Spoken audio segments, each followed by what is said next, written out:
In what went on for years, Duke University agreed to pay back more than $100 million to the U.S. government for fabricated data. For the first time, the man whose job it is to make sure that does not happen again speaks on camera as Duke works to regain its reputation. These incidents that occurred are highly unfortunate. We feel very bad about them, and we're trying to correct them. The details of the incidents Dr. Larry Karen refers to were until recently sealed by the courts.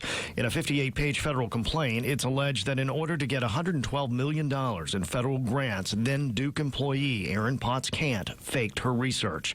Whistleblower Joseph Thomas says he caught on to what was happening while he was a lab research analyst for Duke Health Systems.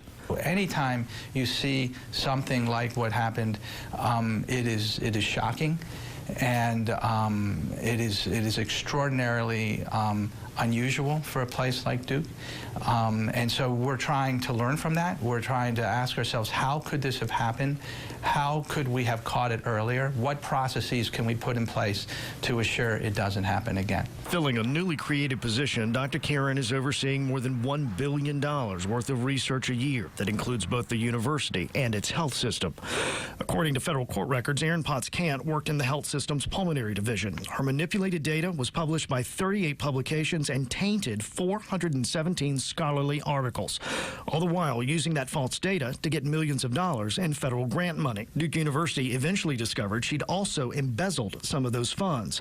Potts-Cant was eventually charged and pled guilty. But the U.S. government says faculty at Duke did not report the fact that they'd also learned her research was fake. Moving forward, Dr. Karen says that cannot happen again. If they see anything that looks amiss, looks unusual, even if it's not directly in their world, they have a responsibility to bring it forward to make sure that we are pursuing excellence in every aspect of research at Duke.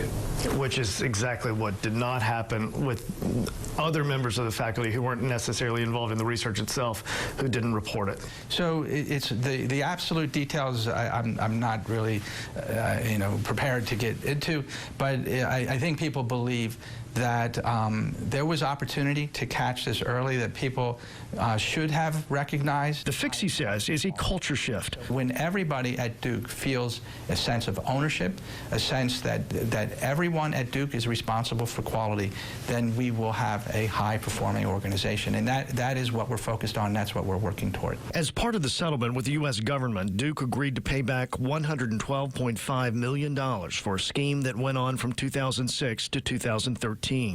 Duke is known worldwide for its research, a reputation Karen believes will overshadow this incident. What we can control is to have a research enterprise that operates at the absolute highest level, which means we do fabulous science, and we do that with integrity and the highest ethics. That's what we can control, and that's what we're going to work towards. And as part of the Whistleblower Protection Act, the settlement also brings a $33.75 million payment to whistleblower Joseph Thomas.